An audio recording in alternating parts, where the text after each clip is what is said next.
I know. You again. Exactly. So good to be with you too. Thank you. David, you're a repeat guest. Okay. A repeat offender, a repeat guest here on the Global GoalsCast and in HubCulture.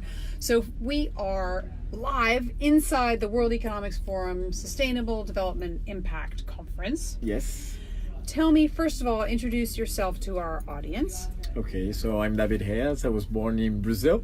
I still live there, but my idea is to become like this global chef who is bringing together the most amazing experiences all around the world, who are providing education and also convening them to build this platform for us to collaborate. So we're thinking now a lot about SDG 17 towards 1 and 2 partnerships.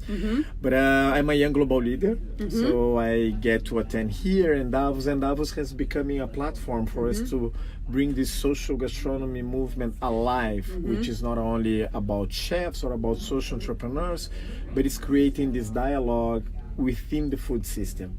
So what I love is that the last time I saw you in Davos, you were outside in the snow, stirring this giant pot of delicious stew. You'd brought somebody from a favela in outside of Rio. In Rio, is that right, or Sao Paulo? In Rio. In Rio. Yeah. Tell me just how that story has developed since I've seen you. Okay, so the reason we went to Davos and cook in the snow was to bring awareness of food surplus. So how food surplus can bring social justice. So when we bring a cook from a favela, and I'm bringing someone not from any favela, Luis is our cook in Brazil, one of the cooks that we train, and he lives at Maré. Maré is one of the most troubled areas. When I went to visit his house, he lives right in the middle of where the gangs are, the movements. So I saw shooting, and this is not part of my life.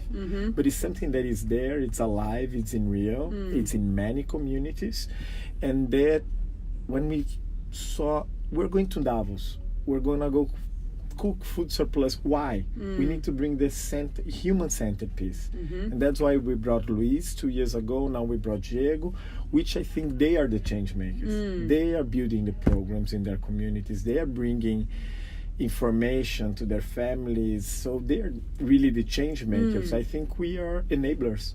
And Davos is a platform for us to promote that a food system should also have this, what I mentioned, the human-centered approach. We need to think about the picture, about the people that benefit from it. So in terms of the Sustainable Development Goals, the ones that you work on that I can think of are poverty, hunger, but also what you just mentioned there is peace. Actually, number 16 about violence and peace and institution building. I want to know how is the movement growing? Because when we started talking food waste, this idea of social gastronomy, you had just sort of started with it. How is it growing? How are you seeing it spread elsewhere? So I want to go back a little bit for where Gastromotiva was born. It was actually here in New York in 2005. So the UNFPA with the ILO organized at the UN headquarters an exhibition about the Millennium Development Goals, bringing 8 figures, young figures, to each one represent one goal. And I was here, and I brought one of our first trainees of Gastromotiva, Urideia. Actually, we co-created Gastromotiva. Okay. But the idea is, since was born here during the Millennium Development Goals 2005, we thought something like more global. The hospitality system is growing, youngsters need jobs, so that's how it started. But with time, we went through vocational training, then bringing food education to the families. And since 2016, we realized we're not only the only organizations like Gastromotiva all over the world. So in 2016, we opened a restaurant school, community school in Rio, where we cook only with food surplus and we serve homeless people. And all of a sudden the circle closed. So one side you have education, the other side vocational training, then you had the food part, which is fighting food surplus, then fighting hunger. And then we decided to call all these organizations together, and also the industry. So Cargill invested in this movement, is the first thought leader to really invest. We launched in Davos while we were cooking with the World Food Program.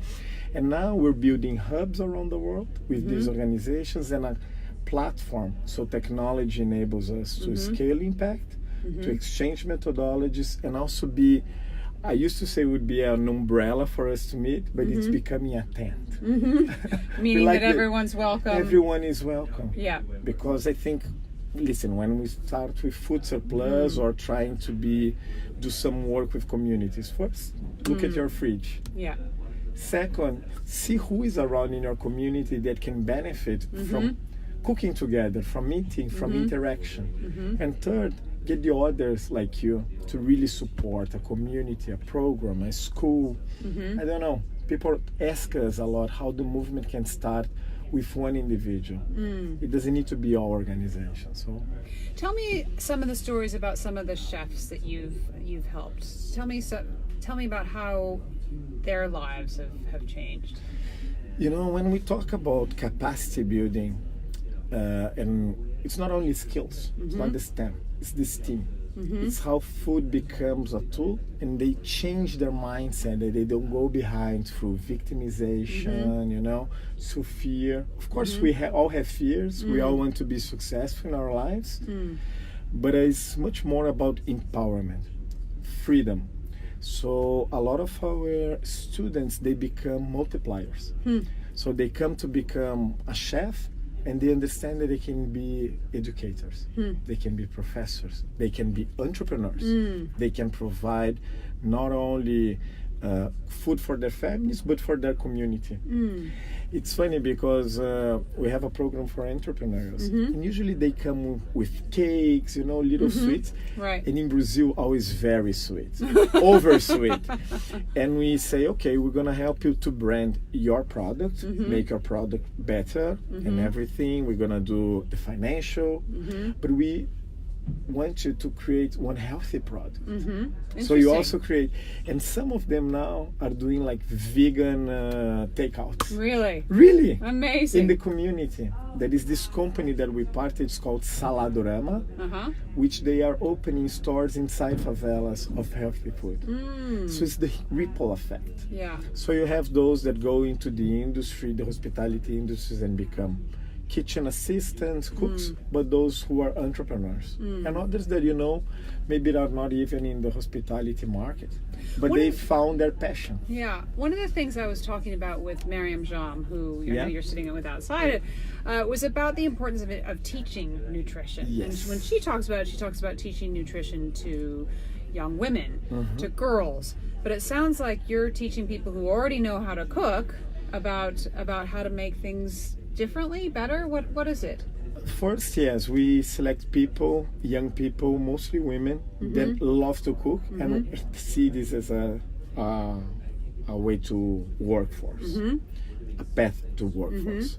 But then they realize there is so much to learn, not only about skills, but about what they eat and what are they feeding their children. So it becomes something like a ripple, an inside effect. So are you teaching them, or are you kind of sharing your? No, we have like kind of like a network of chefs or teachers at Refeitório, our restaurant, the Refeitório Gastromotiva. We have on-site place that they learn every day.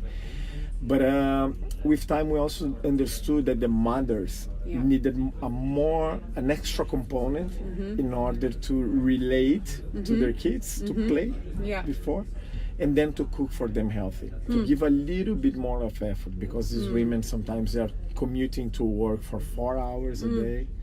So they come home, industrial is cheaper.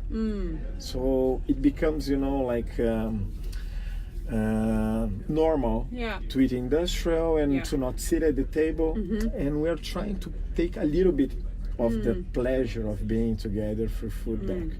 It's very hard because there is so much work in those families, there is so much burden, so people are kind of apathic. So but with time, with some we succeed, and we encourage them to be multipliers. So when you come back to me this time next year, what will incremental success look like for you? I think we won't be talking so much about the projects that we do in Brazil, but best practices around the world who are doing similarities or some things that we haven't thought about. Right now, we just met in Miami with a whole bunch of people that we believe can do change.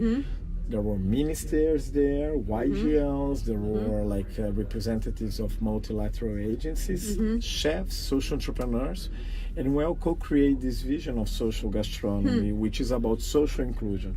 So we are talking about equity, interaction, integration, and self-awareness. A lot of what I saw here, what I said here, is related to our ability to change ourselves and become aware of who we are to promote change outside.